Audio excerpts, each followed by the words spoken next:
Sup, dude? Let's talk about the late, great Dikembe Mutombo Mapalondo Makamba Jean-Jacques Mutombo. His name's long as hell, it sounds like a spell of some sort, but believe it or not, he was even longer. What I mean by that is, he was a really big guy. He also had a voice that sounded like he deep-throated sandpaper dildos in his free time. When he spoke, dude was just farting through his vocal cords. Nothing ever happens to the guy that does the voice of Cookie Monster.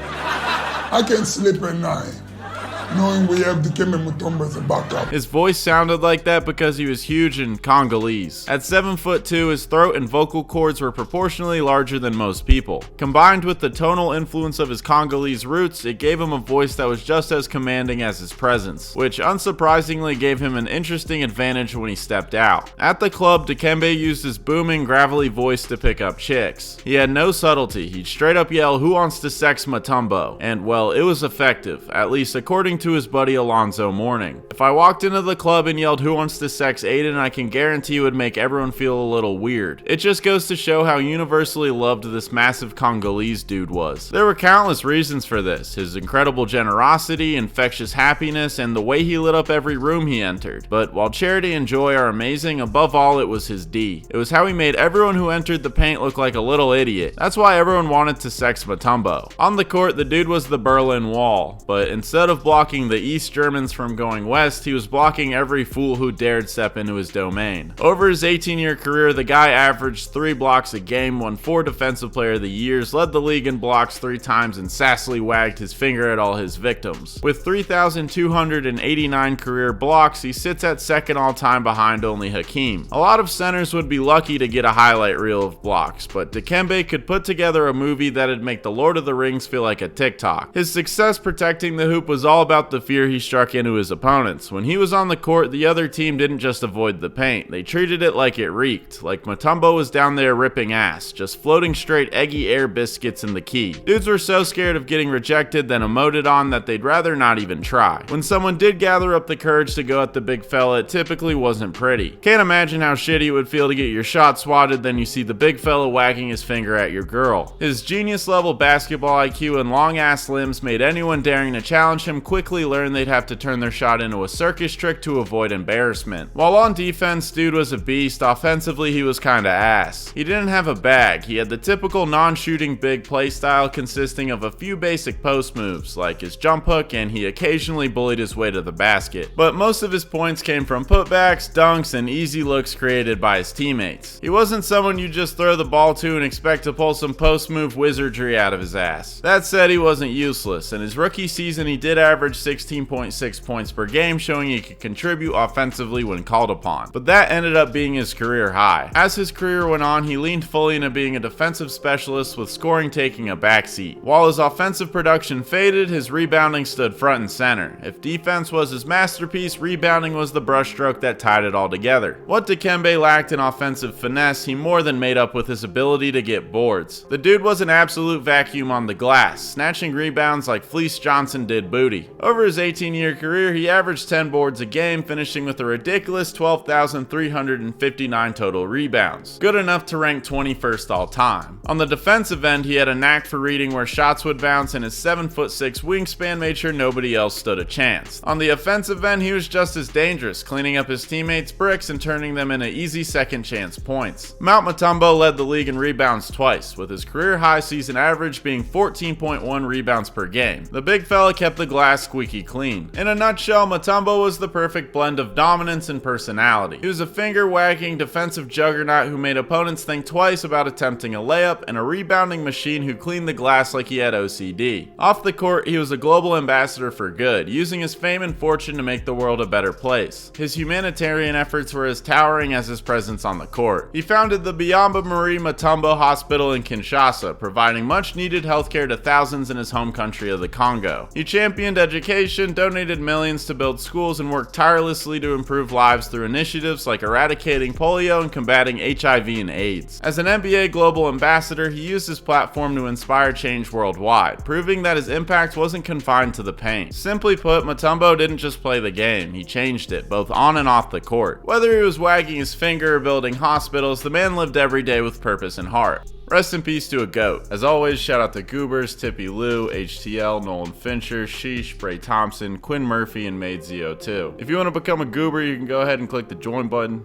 Thank you. And if you want to keep watching my videos, you can click right here. Watch my last one. It's about the NBA's real life Slender Man. Thanks for watching this one. Bye, dude.